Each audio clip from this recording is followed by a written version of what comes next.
Hi everyone and welcome back to the George Collection. I'm Rachel Rightside Blonde. Today I want to take the opportunity to read a couple excerpts from the book JFK Jr. An Intimate Oral Biography, written by his old executive assistant and good friend Rosemary Terenzio from the 90s and Liz McNeil.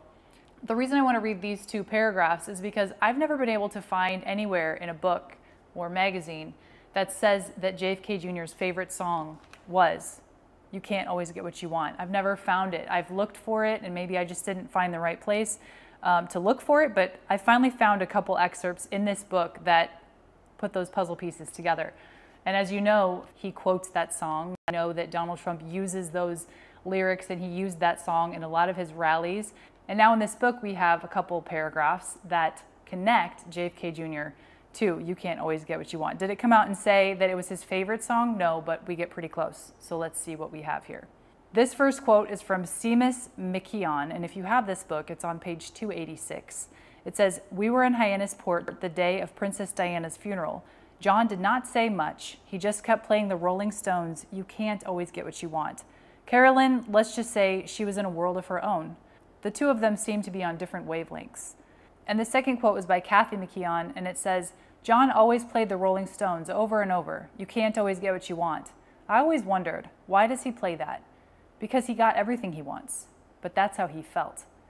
John put me at the top of the table that weekend. That's where Madam sat and asked, 'Keith, could you tell my wife how my mom took care of the photographers?' All she did was go out the gate and give them a nice smile, and they left her alone. 'Carolyn, do you hear that? That's what you're supposed to be doing,' he said. 'Carolyn, you're treating them all wrong.' She said, 'I'm terrified of them.'" So from those two short excerpts, we have proof that JFK Jr. really did like that song by the Rolling Stones, "You Can't Always Get What You Want." And I want you all to know that if I don't see something myself, I won't talk about it. I don't want to put stuff out there that isn't true. So this, for me, was a big one because I finally found something myself that I know I saw with my own eyes that points to JFK Jr. liking that song. So I thought that was pretty cool. I wanted to share that with you. And I also want to talk about a quote that we've seen probably floating around the internet. And in the spirit of full transparency and understanding that there is a lot of misinformation out there and there's a lot of smoke and mirrors out there right now, I wanted to address this as well. And that is this issue, the June 1999 issue of George magazine. Supposedly, in this magazine, there's a quote by JFK Jr. about Donald J. Trump. Now, I've looked into this issue several times looking for that exact quote, and I could not find it anywhere. So, in this case, the fact checkers are correct. It's not in this issue.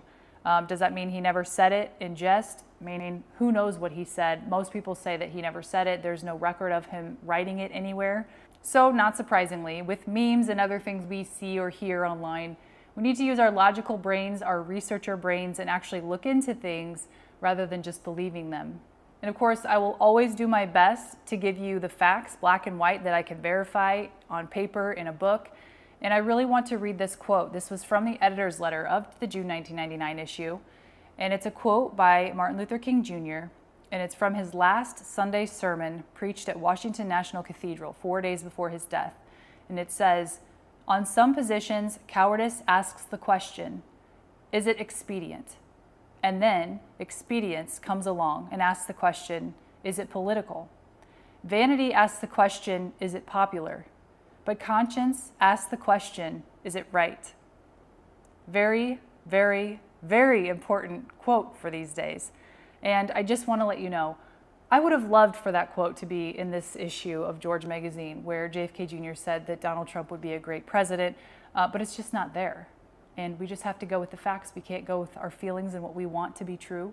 We need to think logically. But I will always do my best to bring you guys the facts, the truth, and nothing but the truth. Interestingly enough, this cover of George has the words Puff Daddies on it. No, not P. Diddy, although that would be really relevant for today. No, this is about tobacco lawyers. But I think it was interesting that the week that I'm going to bring up this issue and talk about how I couldn't find that quote from JFK Jr. about DJT, has Puff Daddies on it. You just can't make it up. One last small coincidence I wanted to let you know about, and that is during Donald Trump's last Trump rally, he thanked a lawyer by the name of Al D'Amato. A former senator and a friend of mine for a long time, and we had disputes every once in a while, but generally I would say it was a 10 relationship, and he was a tough cookie, Senator Al D'Amato. Right? Good man, a good man. And I was like, that name sounds really familiar. Where do I know that name? Well, it's from the advice column of George magazine, Ask Alphonse, which is pretty interesting because people would write in their questions for him, even personal ones. So it's very interesting to know that the person that Donald Trump thanked had an advice column in George magazine called Ask Alphonse. Very interesting coincidence. That does it for this episode of the George Collection. Thank you so much for watching. Have a great week, and I'll see you next time.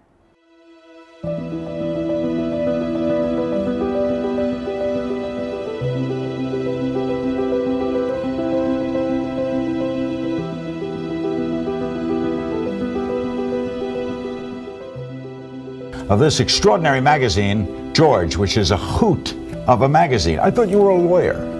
I was. What happened? Well, we decided, I mean, actually taking cue from folks like yourself and you around the 1992 election, that there was an opportunity here to change the definition of a political magazine. Certainly the way Americans were accessing information about politics and politicians was changing.